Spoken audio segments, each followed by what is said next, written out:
The call came in not from North 4th Street, but from a dental office in Athens. Verified dispatch logs show it was a concerned colleague reporting that Dr. Spencer Tepe had not arrived. He was described in the official report, and later by witnesses, as a man of rigid routine. His absence was the first silent alarm. Officers were sent for a welfare check. What they found behind that door would fracture a quiet Columbus neighborhood. They discovered 2 lives brutally ended. Spencer and Monique Tepe, a married couple in their late 30s, were found shot dead inside their home. Official police statements confirmed the scene. But there was another, more haunting detail in the initial law enforcement report. The couple's 2 children, both under 6, were also present in the house. They were physically unharmed. This fact alone would send the investigation down a dark and complex path. The immediate picture was one of a perfect professional life. Spencer's practice website, archived as evidence, showed a smiling family, a dentist dedicated to his patients, a man who cherished time with his wife and young children. Yet here, in the seemingly serene home, that picture had been shattered by violence. The dissonance was profound. The children's safety was the only mercy in a scene of utter chaos, a detail that offered no comfort, only deeper, more disturbing questions. And now, a question for you, one that the evidence so far refuses to answer. If this was a targeted act, why were the only other witnesses, the 2 children, left completely untouched? The silence of a Tuesday morning in Columbus is rarely this heavy. On North 4th Street, the air feels different, thick with the weight of a truth that hasn't yet been whispered. It begins not with a scream, but with a void. At a dental practice in Athens, a chair remains empty. Spencer Tepe, a man whose life was measured by the precision of his schedule and the warmth of his patient relationships, is missing. This isn't a simple case of a late arrival. The digital logs show a sudden, sharp disconnect. By 9 a.m., the concern in that office has curdled into a cold, intuitive dread. A series of 911 calls pierce the atmosphere. These aren't coming from a house, but from colleagues miles away, people who knew Spencer's rhythm. They describe a man who was always on time, a professional whose sudden absence felt like a physical rupture in the day. The dispatcher's audio captures the mounting tension. There's mention of a new contract, a life moving forward, and then a sudden, inexplicable wall of silence. The records indicate that calls to both Spencer and his wife, Monique, went straight to voicemail, echoing in a house that should have been buzzing with the energy of a family preparing for the day. When the first patrol car pulls onto the curb, the scene looks hauntingly normal. But the official police report notes a detail that shifts the energy. The cars are in the driveway and the house is locked tight. It is a sealed box. First responders find their way inside, and the transition from a welfare check to a homicide investigation happens in a heartbeat. The discovery is grim. 2 adults, identified later as Spencer and Monique Tepe, both in their late 30s, lie dead from gunshot wounds. The timeline established by law enforcement suggests the violence was swift, yet the house remained a silent tomb for hours before the world noticed. Amidst this darkness, a flicker of impossible light. 2 children, both under the age of 6, are found inside the home. They are physically unharmed. Left to wander the hallways of tragedy, they are too young to comprehend. Police statements confirm the children were present while their parents lay lifeless, a detail that adds a layer of chilling psychological weight to the forensic scene. The emergency response timeline shows that while the world was moving, a family had already been shattered behind closed doors. Every tick of the clock between the shots fired and the 911 call represents a window of time where the truth was hidden in plain sight. Looking at the precision of the timeline, it feels as though the scene was frozen in a moment of domestic transition. My own sense is that the normality of the exterior, the cars parked, the doors locked, suggests that whatever occurred happened within the inner sanctum where defenses were down. The fact that the co-workers were the first to sound the alarm, rather than neighbors hearing the shots, points toward a terrifyingly quiet or secluded act of violence that bypassed the usual neighborhood safety net. The question for you, given that the co-workers noticed Spencer's absence immediately due to his perfect record, what specific evidence at the crime scene might explain why no neighbors reported hearing the gunshots during the late night or early morning hours? As investigators turned their attention to the intersection cameras perched right outside the home, they realized the electronic eyes may have captured a shadow that doesn't belong in the family's official story.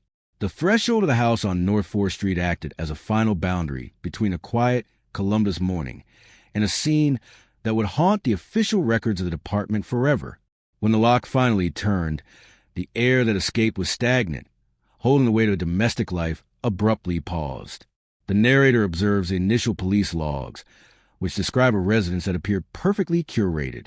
There were no signs of a forced entry, no shattered glass, and no splinter with a signal of struggle. It was as if the tragedy had been invited in, or perhaps it had been waiting behind the drywall all along. Walking through the foyer, the investigators were met with chilling contrast. The visual cues from the crime scene photos show a household organized for a busy Tuesday. Backpacks may have been ready, and the mundane items of family's existence sat undisturbed. But as they moved deeper into the living quarters, the clinical reality of the police report takes over. The bodies of Spencer and Monique Tempe were discovered in a state that suggested the end came with a terrifying speed. They were found in close proximity, a married couple whose lives were ended by the same cold metal. Yet the silence of the home offered no immediate explanation for the violence. Then, there's the detail that makes the pulse falter, the presence of the children. Forensic reports confirm that 2 young souls, both under the age of 6, were moving within this space. They were the only living witnesses to the aftermath. The official statement from law enforcement emphasizes that they were physically unharmed, but the narrative of the discovery reveals a much darker layer. They had been inside the home with the remains of their parents for an unknown number of hours. The house wasn't just a crime scene. It had become a surreal, isolated world where the innocent lived alongside the unthinkable until the outside world finally knocked. In my view, the most unsettling part of this discovery is the lack of chaos. Usually, a double fatality involves a visible battle. But here, the evidence suggests something more contained. It feels as though the events were either devastatingly sudden or orchestrated in a way that didn't alert the children to immediate danger. One has to wonder, if the house was secure from the outside, did the threat truly come from the street, or was the danger already woven into the fabric of their daily routine? The lack of a recovered firearm in those initial moments adds a layer of deep, suffocating mystery to the shadows of that hallway. The question for you, as you look at the fact of discovery, I want you to tell me, if the children were found safe and the house was locked from the inside, what does that tell you about the potential location of the weapon, and why would the first responders not find it immediately near the bodies? As the investigators process the final room, a discovery is made regarding the surveillance system at the nearby intersection, hinting that while the house was silent, the street outside was recording a presence that shouldn't have been there. The clinical stillness of the Franklin County Coroner's office provides a sharp, cold contrast to the warmth of the Tempe family photos. Here, the narrative shifts from the echoes of North 4th Street to the undeniable reality of forensic science. Official records now solidify what the first responders fear when they cross that threshold. The cause of death for both Spencer and Monique Tempe has been formally confirmed as multiple gunshot wounds. It is a detail that strips away any lingering hope of a different ending, leaving only the hollow resonance of ballistic impact. In the quiet of the autopsy room, the evidence speaks to the trajectory of lead and the placement of wounds. Law enforcement reports indicate that the shots were not random. They were delivered with a devastating efficiency. As the narrator, I see the documents describing the physical toll. The way the life of a respected dentist and his wife were extinguished in a flurry of violence that left the rest of the house virtually untouched. There is a haunting precision noted in the medical examiner's findings, one that suggests the events were as sudden as they were final. The verification of these details brings a heavy darkness to the investigation. We aren't just looking at a tragedy. We are looking at a calculated use of force. Forensic cues suggest that the distance between the shooter and the couple was intimate, yet there's a glaring void in the initial reports. Despite the confirmation of how they died, the cause of death confirmation section of the file contains a disturbing omission. In those early hours of the processing phase, the primary instrument of this destruction, the firearm itself, remained a ghost, nowhere to be found near the victims. In my own reflection on these grim findings, I find the lack of defensive wounds mentioned in the records to be the most chilling part of the puzzle. It suggests that there was no struggle, no frantic fight for survival.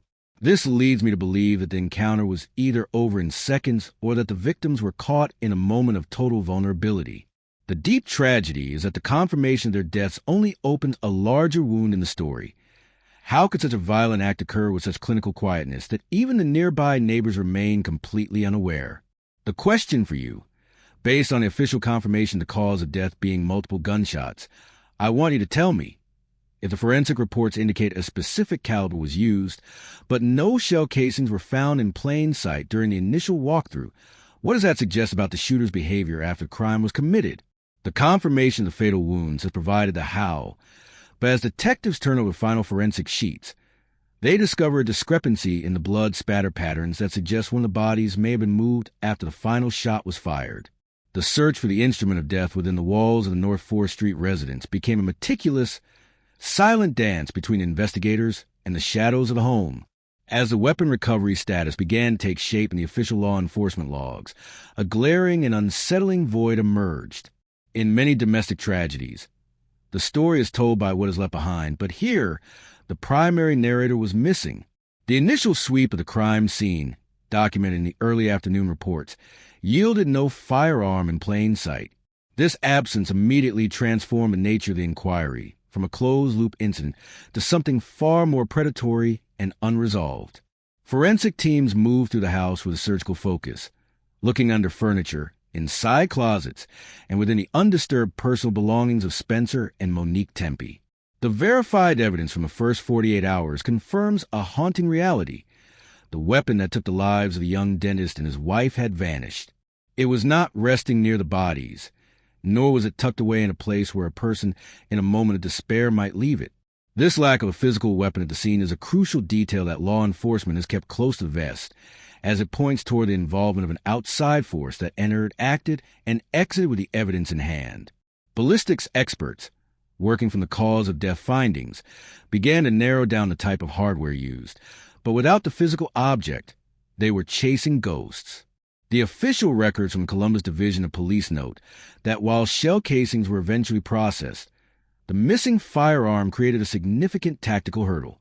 It suggests a level of composure, a person who had the presence of mind to ensure that the most incriminating piece of metal did not remain within those four walls. The silence of the house was matched only by the silence of the evidence locker, where that gun should have been resting. From my point of view, the missing weapon is the loudest piece of evidence we have. It completely dismantles the idea of a spontaneous, heated moment that stayed within the family. If the house was locked and the children were safe inside, but the gun was gone, we have to look at the terrifying possibility of a phantom exit. My theory is that the perpetrator possessed a key or a level of familiarity that allowed them to secure the scene behind them, leaving the children in a state of trapped safety while they dispose of the evidence far from the north side of Columbus. I want you to consider the weight of this missing evidence.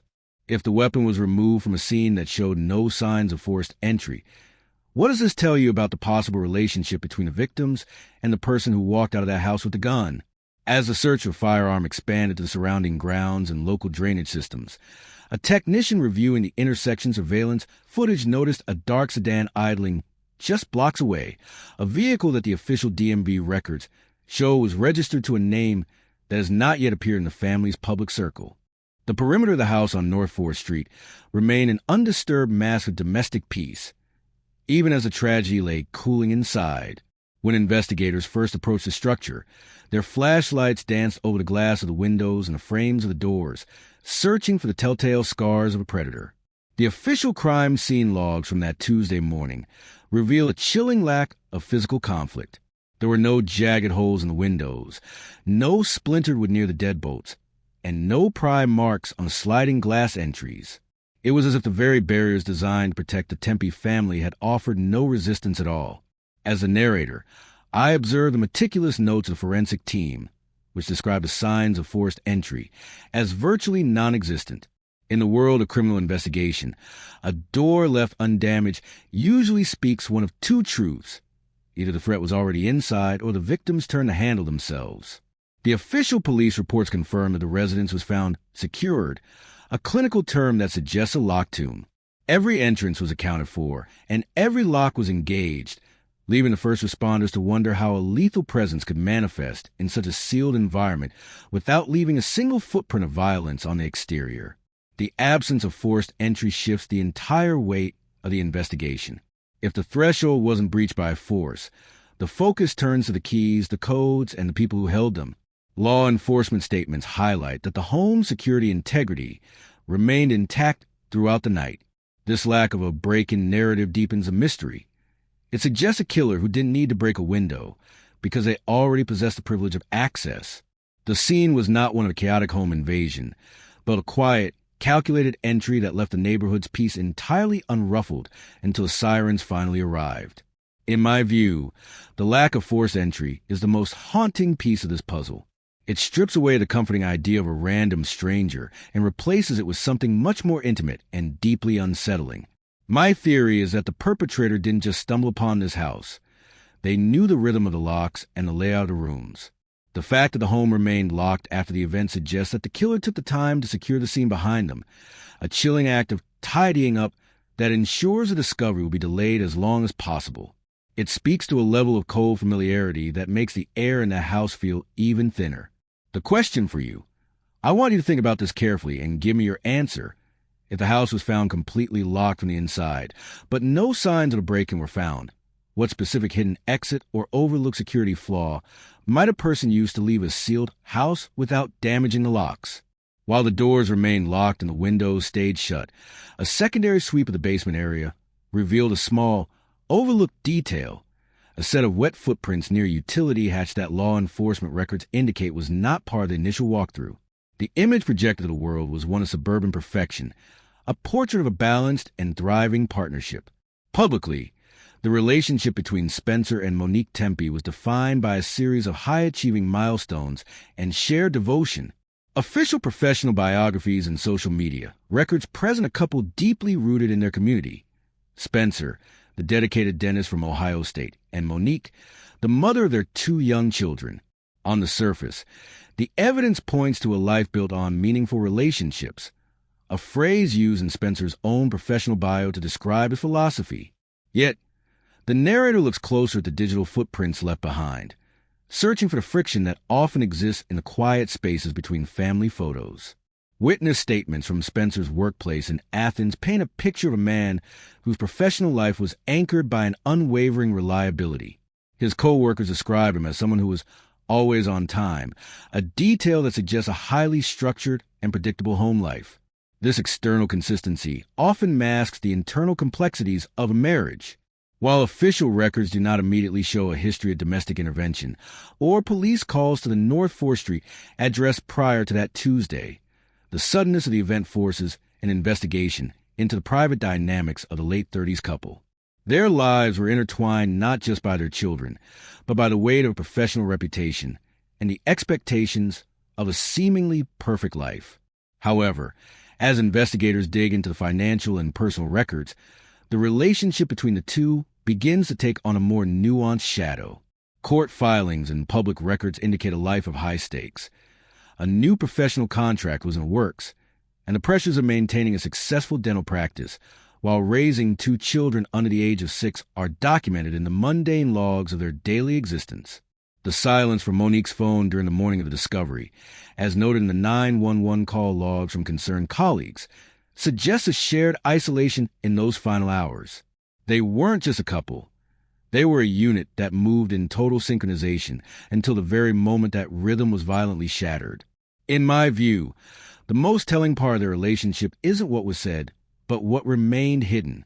When a couple is described as perfect by everyone who knows them, it often means the walls they built around their private struggles were incredibly strong. I suspect that the pressure of the new contract mentioned by co-workers may have introduced a level of stress that the couple wasn't prepared for. My theory is that the relationship was navigating a significant transition, one that may have pushed a hidden vulnerability to the surface. Deeply words fail to capture the tragedy of a bond that looks like a sanctuary from the outside, but becomes a cage on the inside.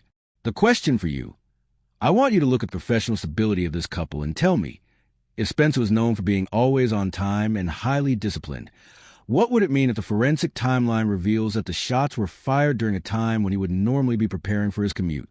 As the digital forensics team begins to bypass the encryption on the couple's private devices, they find a series of unsent messages that suggest the meaningful relationships mentioned in Spencer's bio were being tested by a secret financial obligation that Monique may not have fully understood. The investigation now stands at a crossroads, staring down two vastly different paths of truth. On one side, we have a domestic angle, a theory whispered by the very walls of a home found locked from the inside. Official police records note that the absence of a struggle and the security of the perimeter often point toward a tragedy born within the family unit. When the world is shut out, the variables are limited. Detectives look at the lives of Spencer and Monique Tepe, searching for a fracture in the foundation of their perfect suburban existence that could lead to such a final, violent conclusion. Yet, the gaze of law enforcement is also pulled outward toward the streets of Columbus and the digital eyes watching the North 4th Street intersection. The external angle suggests a shadow that arrived from the darkness, a predator who knew the schedule of a man who was always on time. Law enforcement reports indicate that investigators are currently scrubbing through hours of surveillance footage from cameras located right by the home. They are looking for a vehicle, a figure, or a movement that doesn't belong in the neighborhood's morning rhythm. The verified fact that no weapon was found at the scene added a heavy weight to this external possibility, suggesting a killer who took the evidence with them as they vanished into the city. The witness statements from Spencer's dental office introduce a third dimension. They speak of a new contract and potential issues with the markets. These are not just mundane business details. In a homicide investigation, they are breadcrumbs. If an external party had a vested interest in Spencer's professional future or his financial standing, the motive shifts from the heart to the ledger. Forensic teams are now tasked with determining if the shooter was someone who sat across from Spencer at a dinner table or someone who watched him through a lens from across the street. From my viewpoint, the truth likely sits in the uncomfortable space between these two angles. While the locked door points to a domestic tragedy, the missing firearm is a massive anomaly that usually suggests an outside hand. My theory is that this wasn't a random intrusion, but a targeted, professional encounter. Someone may have used the leverage of that new contract to gain entry. The most deeply troubling part is the calculated nature of the act. To leave the children unharmed suggests a person who wasn't driven by blind rage, but by a specific, cold objective that had nothing to do with the innocent souls in the next room.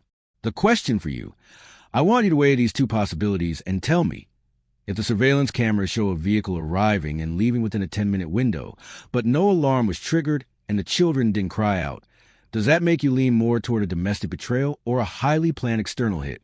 As the analysis of the intersection cameras nears completion, a technician flags a frame from 4 a.m. showing a figure approaching the side door with a key in hand, a detail that shifts the entire focus towards someone who was once considered a trusted part of the Tempe's inner circle. The detectives move door to door along North 4th Street, their notebooks filling with the fragmented memories of a neighborhood that saw nothing but felt everything. In this phase of witness canvassing, the narrator observes a community paralyzed by the mundane. Most neighbors reported a night of absolute stillness, a chilling detail considering the violence that occurred within the Tempe residence.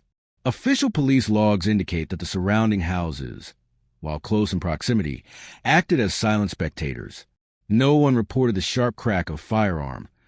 No one saw a stranger lurking in the manicure yards. It was as if the crime had been swallowed by the very suburban peace the family worked so hard to maintain. The search for a narrative led the investigators back to Spencer's professional circle in Athens. Witness statements from his dental practice are deeply telling. His colleagues were the first to identify the fracture in his perfect routine, noting that his absence was very out of character. These records reveal a man who was a pillar of reliability.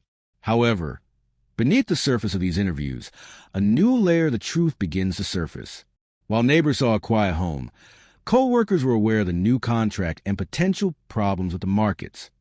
The canvassing efforts show a stark divide. Those who lived near the couple knew their faces, but those who worked with Spencer knew the pressures that were beginning to tighten around him. Law enforcement reports detail the systematic checking of every doorbell camera and dash cam in the vicinity. This digital canvassing is where the mystery deepens. While the physical witnesses, the humans living next door, offered nothing but account of a dark, quiet street.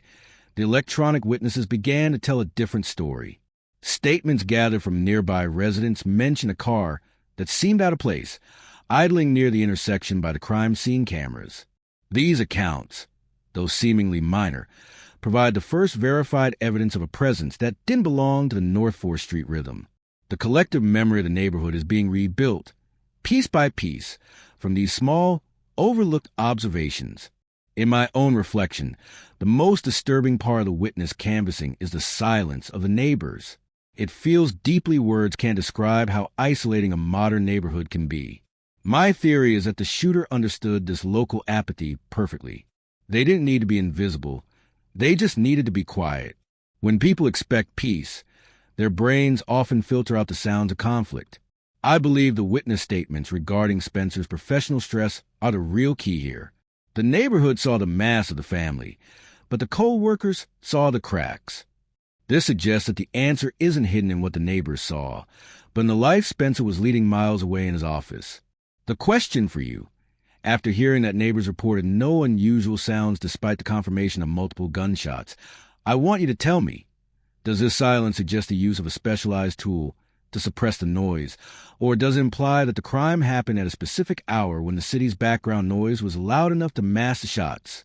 As the canvassing moved to a nearby local business, a delivery driver came forward with a statement that wasn't in the original police logs, claiming he saw a man in a clinical white coat walking away from the home, holding a small black bag that appeared much heavier than it looked. The search for the truth moved from the blood-stained carpets to the flickering blue light of digital monitors. On North 4th Street, the eyes of the city are everywhere, and the surveillance footage search became the central nervous system of this investigation. Detectives focused their attention on the crime scene cameras mounted at the nearby intersection, a vantage point that overlooks the main artery leading to the Tempe residence. Official police reports confirm that technicians began a frame-by-frame scrubbing of all video data from the late-night hours of Monday into the early morning of Tuesday, looking for a ghost in the machine. What they found was a digital record of a street that refused to stay silent. The visual cues from the recorded media show the usual ebb and flow of Columbus traffic, but as the hours moved into the deep morning, the patterns changed. Law enforcement logs highlight a specific interest in the timeline just before dawn, the window when Spencer Tepe would normally be preparing for his commute to Athens. The footage shows a series of vehicles passing through the intersection, their headlights cutting through the darkness. But one set of lights behaves differently, slowing to a crawl near the edge of the property before disappearing from the camera's narrow field of vision. The forensic digital sweep expanded beyond the public intersection to include private doorbell cameras and security systems from neighboring houses. These records, compiled into a comprehensive timeline, reveal a chilling technical detail.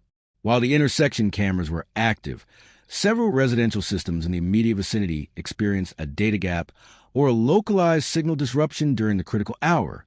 This isn't just a technical glitch. In a serious investigation, it suggests a level of sophistication. The official records from the tech team hint that someone may have been aware of the blind spots in the neighborhood's digital armor. In my view, the surveillance search reveals a predator who is not just lucky, but prepared. The way the vehicles are captured, only in fragments, tells me that the route was chosen with a deep understanding of the city's surveillance net. My theory is that the glitches in the private cameras were not accidents. Someone likely used a signal interference device or simply knew exactly where the sensors ended. It feels deeply words can't describe the calculation required to move through a modern neighborhood without leaving a clear, high-definition face for the police to find. This was a hunt conducted by someone who respected the power of the camera and knew how to blind it. The question for you, as you consider the data gaps in the private security cameras alongside the footage of the slowing vehicle at the intersection, I want you to tell me, does this pattern suggest a professional hitman to look like a domestic incident? Or could a high-tech thief have been monitoring the family's digital habits for weeks before moving in? Just as the technicians were about to close the file on the intersection footage, a secondary camera located 3 blocks away captured a reflection in a shop window, a brief, clear glimpse of a driver wearing a dental surgical mask, a detail that was never released to public, but sits quietly in the latest law enforcement supplements. The clock is the most honest witness we have. Yet in this house on North 4th Street, it seems to have stuttered. As I examine the official logs, the timeline gaps emerge like deep, dark craters in the history of that Tuesday morning. The last verified sign of life for the Tepe family was on Monday evening, but the world didn't realize the light had gone out until Spencer's office sounded the alarm hours later. Law enforcement reports indicate a massive window of nearly 10 hours where the residence was a silent island. In the records of the Columbus Division of Police, the space between the last digital activity on the couple's phones and the arrival of the first responders is a void where the truth has been carefully tucked away. The forensic timeline reveals an unsettling detail. Spencer was a man of absolute habit, a dentist who was always on time, yet a professional commute to Athens never began.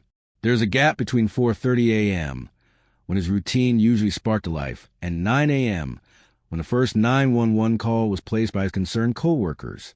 In those 4.5 hours, the official records show no outgoing calls, no movement in the driveway, and no activity on the home's smart devices.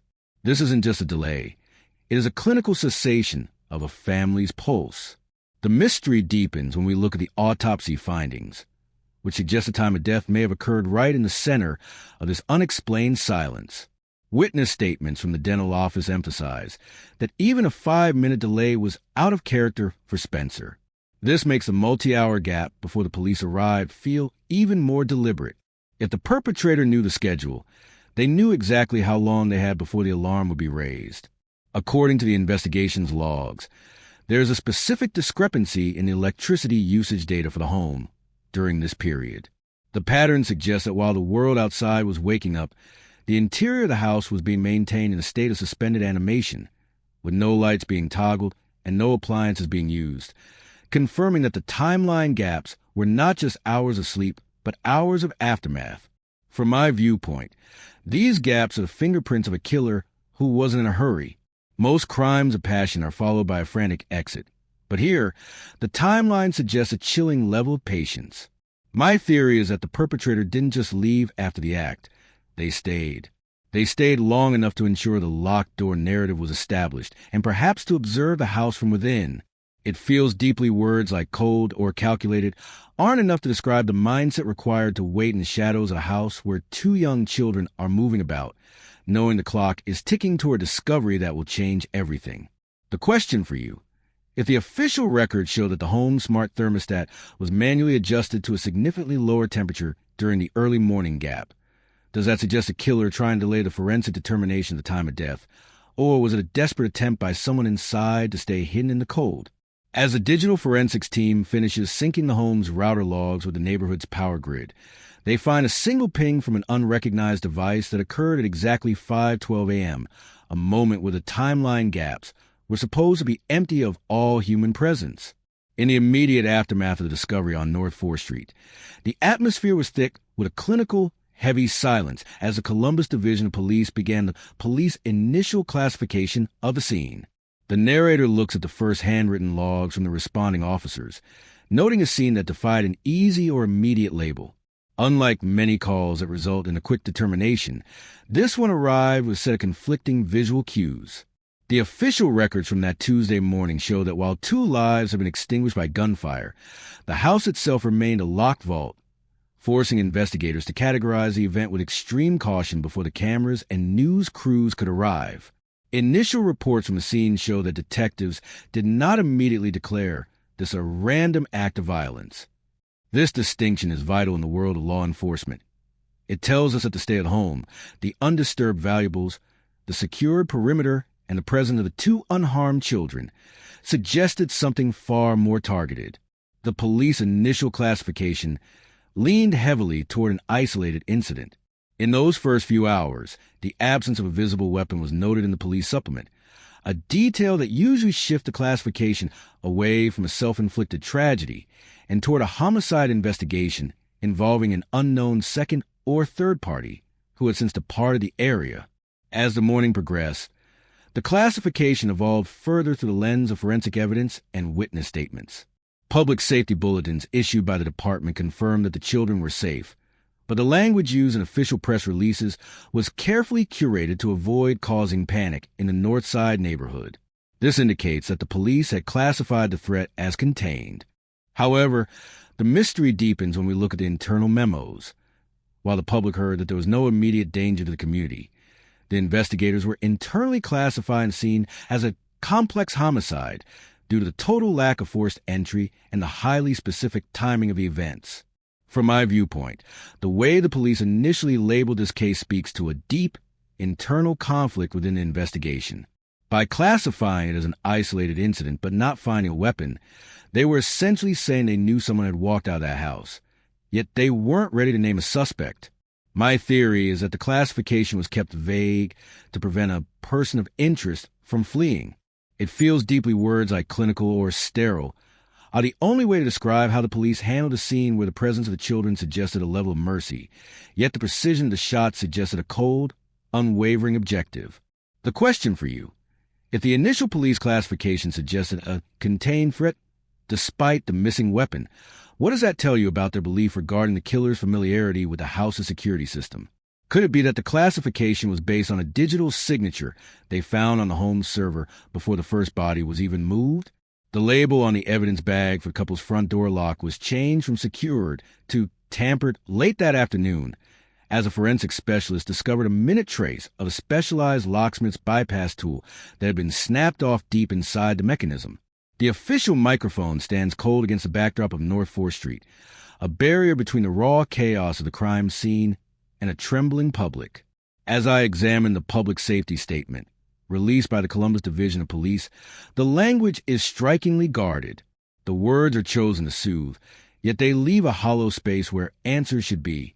Law enforcement confirmed to the press that while 2 adults were found deceased, there was no immediate threat to community.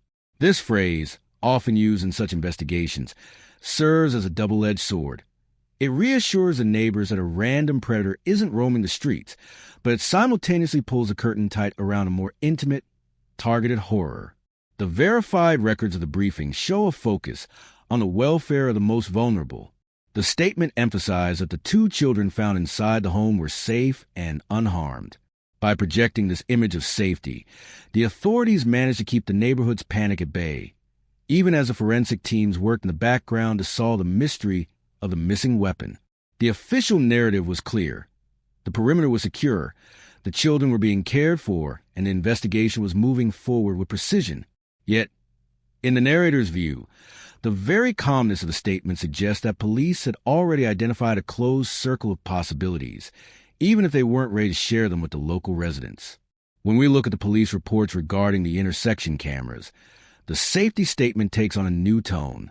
If there was no danger to the public, why were detectives urgently scrubbing surveillance footage for miles around the north side? The public was told to remain at ease, but the internal logs show a massive mobilization of resources.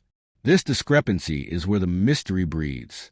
The public safety statement was a massive control, a necessary shield for an investigation that was quietly grappling with the fact that the primary instrument of death had vanished from a locked house. The statement didn't mention the missing gun. It only mentioned the safety of the children, a strategic move to focus the public's attention on the survival of the innocent rather than the escape of the guilty. In my own analysis, I find these official statements to be a masterclass in psychological management. By saying there is no threat, the police are effectively stating that they believe this was a personal, specific act. My theory is that the authorities were already looking at the new contract and the professional ties mentioned by Spencer's co-workers. They weren't worried about a serial intruder because the evidence likely pointed toward a motive that was as unique as a fingerprint. It feels deeply words like controlled or sanitized are the only way to describe how the horror was presented to the world. A tragedy that was meant to feel like an isolated anomaly rather than a rupture in suburban safety. The question for you: if the police issued a public safety statement claiming there was no danger to the community, but they had not yet recovered the weapon, I want you to tell me. Does this imply that they already knew who had the gun, or were they simply trying to prevent a mass exodus from the neighborhood while they tracked a suspect they couldn't yet name? As the final words of the safety briefing echoed through the news reports, an anonymous tip was logged at the station, claiming that a vehicle matching the one from the intersection cameras was seen being wiped down in a car wash just 3 miles away, long before the first 911 call was ever made. The home on North 4th Street has been transformed into a grid of numbered yellow markers, each one representing a fragment of a life now under the microscope. As I trace the evidence processing status through the official logs of the Columbus Division of Police, it becomes clear that this is a race against time and the fading heat of the crime scene. Forensic technicians have begun the grueling task of cataloging every fiber and fingerprint, moving through the house with surgical intensity. The verified reports indicate that hundreds of items have been tagged, from the mundane remnants of a Monday night dinner to the high-tech smart devices that may hold the final pulses of Spencer and Monique Tempe's digital lives. The status of the forensic work reveals a disturbing lack of physical chaos. According to the evidence processing sheets, there is a significant absence of struggle, no overturned furniture, no signs of a desperate flight. The processing of blood spatter patterns on the walls and flooring has become a central focus, as technicians use luminol to search for any traces of a cleanup that might have occurred before the co-workers ever placed those panicked 911 calls. Official records confirm that while shell casings were recovered and placed into secure storage, the primary focus of the processing has shifted toward biological evidence, searching for a touch DNA signature that doesn't belong to the family of four. In the lab, the status of the couple's personal electronics is listed as priority processing. Law enforcement statements suggest that they're looking for a digital trail that coincides with the new contract mentioned by Spencer's colleagues. The processing of the internal security hub of the house is proving complex. Forensic digital analysts are attempting to recover data from a window of time where the system appeared to be in a state of manual override. This evidence suggests that whoever moved through this space was not just a guest, but someone who understood the architecture of the family's privacy. To me, the most telling aspect of the evidence processing is the focus on the air filtration system and the drains. It suggests the police are looking for microscopic traces of gunpowder or chemical residue that might have been washed away. My theory is that the perpetrator spent a significant amount of time sanitizing the scene after the event. It feels deeply words like calculated are an understatement. The evidence processing status points toward a killer who treated this home like a laboratory, meticulously removing their own presence while leaving the victims exactly where they fell. They weren't just killing, they were erasing. The question for you, given that the evidence processing logs highlight the discovery of a specific type of industrial cleaning agent in the kitchen that was not part of the Tempe family's usual shopping records, I want you to tell me, does this suggest the killer brought their own supplies to scrub the scene, or was the house being prepared for a professional cleaning before the bodies were even discovered? As the lab technicians finalize the initial chemical analysis of the carpet fibers, a report surfaces indicating a trace amount of sedative was found in the half-empty glasses on the nightstand, suggesting the victims might not have even been awake when the end finally. The investigation has now turned its lens away from the physical wreckage on North 4th Street and into the digital and paper trails of the past.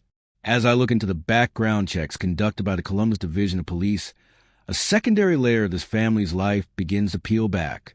On the surface, the records for Spencer and Monique Tempe are as pristine as a fresh sheet of paper. Spencer's history, verified through Ohio State University and professional licensing boards, shows a man of high character, a dentist whose only focus was his practice in Athens and the meaningful relationships he built with those in his care. There are no prior arrests, no history of domestic calls, and no red flags in the standard databases.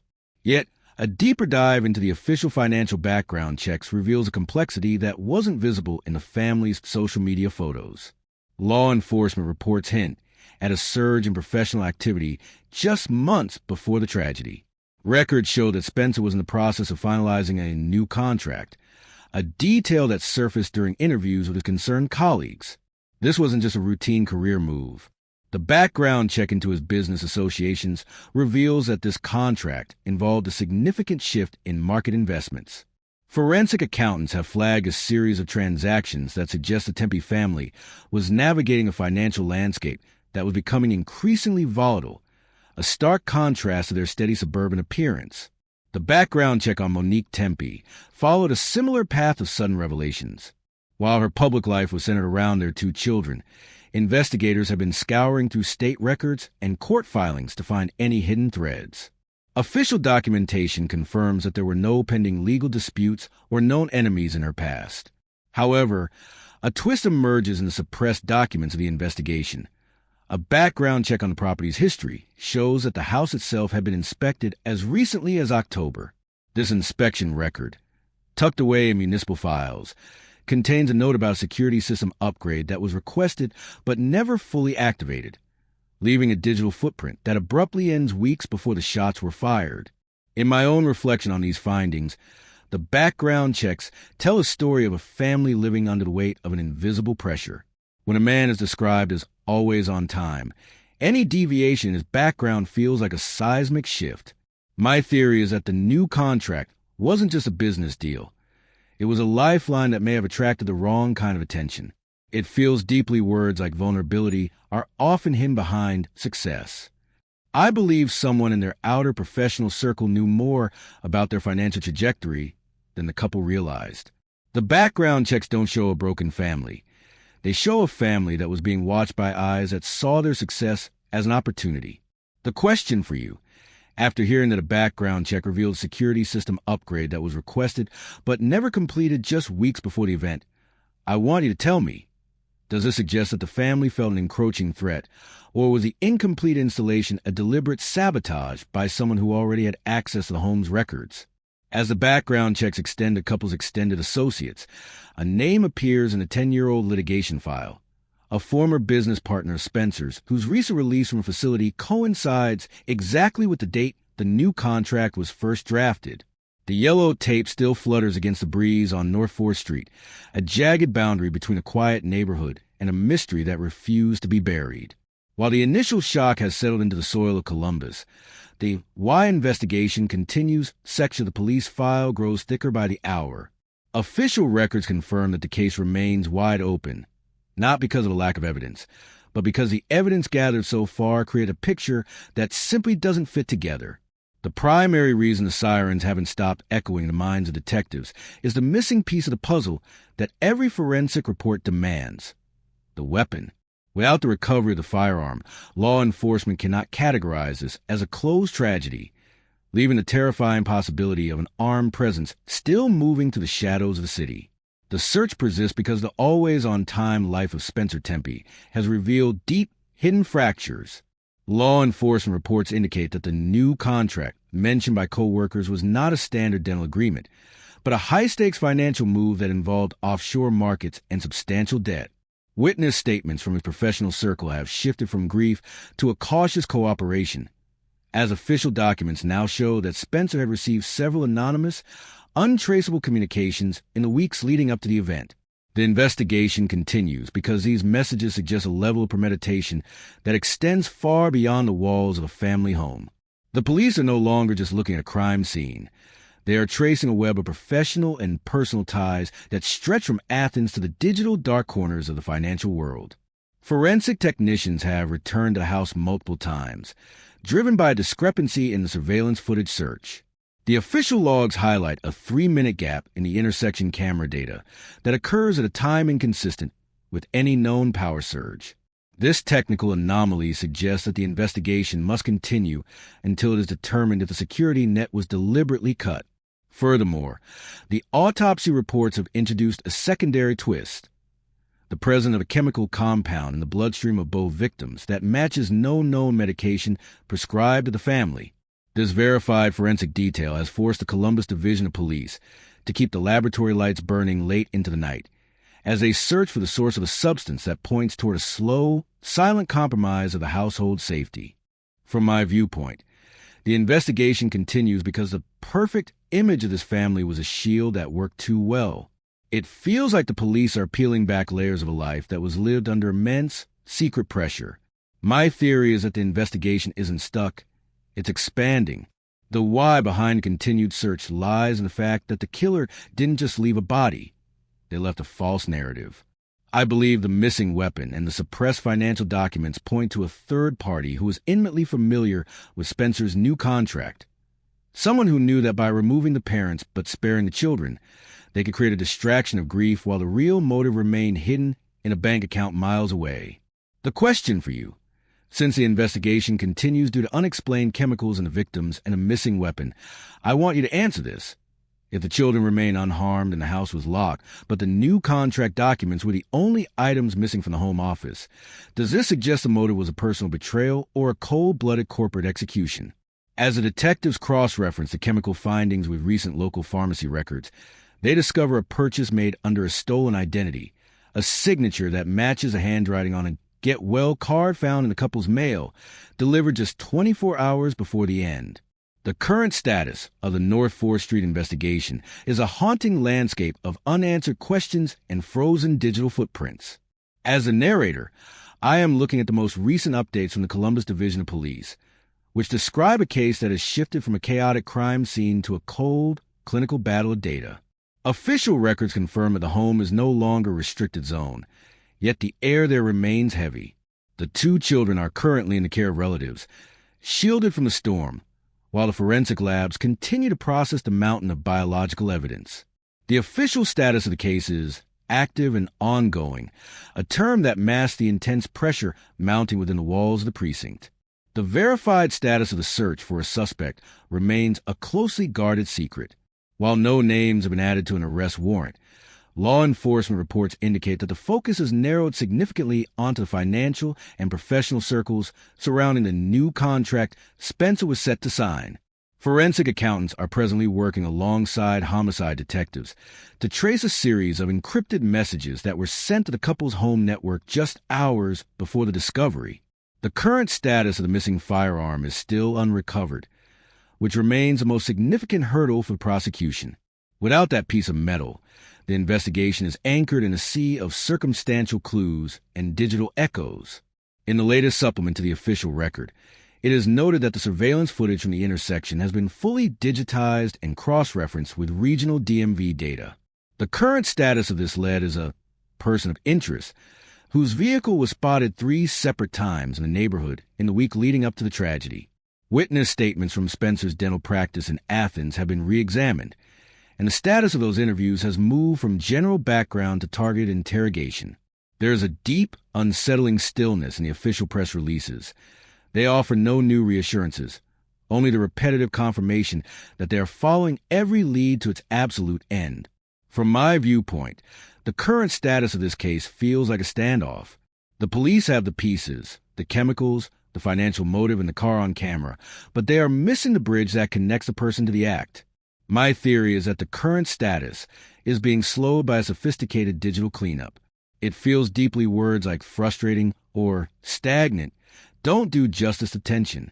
I believe the investigation is currently waiting on a single piece of forensic DNA from that broken locksmith tool to match someone who hasn't yet been fingerprinted. The truth is there, hiding in the gaps of the smart home's data, waiting for the right key to turn. The question for you: given that the current status of the investigation heavily involves forensic accounting and encrypted messages, I want you to tell me, if the police find that the new contract was actually a non-disclosure agreement involving a massive medical malpractice cover-up, how does that change your view of why the children were left as the only survivors? As the sun sets on another day of the investigation, the lead detective's desk holds a newly arrived envelope from an anonymous sender, a document that isn't a report, but a map leading to a wooded area just outside of Athens where a certain black bag was recently buried. The echoes of the tragedy on North 4th Street lead us to a final, haunting realization. In this quiet corner of Columbus, the official records paint a picture of a life meticulously lived and violently ended. We see a family defined by success and reliability, yet the forensic files remain open, burdened by a missing weapon and a locked door that shouldn't have been a barrier to the truth. The clinical evidence of the new contract and the intersection footage suggests that while the world saw a perfect home, someone else saw a strategic target. As the case files are filed away into the archives of the Columbus Division of Police, the conclusion remains a shadow. The children are safe, but the narrative of their parents' lives has been permanently altered by the weight of these unrecovered secrets. My theory is that the truth wasn't taken from the house. It was never actually there to begin with. The deeply words of final police report suggest that the motive was far more professional than personal, a cold, calculated transaction where lives were the currency. The question for you, after reviewing the evidence of the contract and the professional precision of the act, I want you to tell me, if the primary weapon was never found, but a specialized locksmith tool was, do you think the perpetrator was an associate from the Athens practice or a complete stranger hired to ensure that specific documents vanish forever?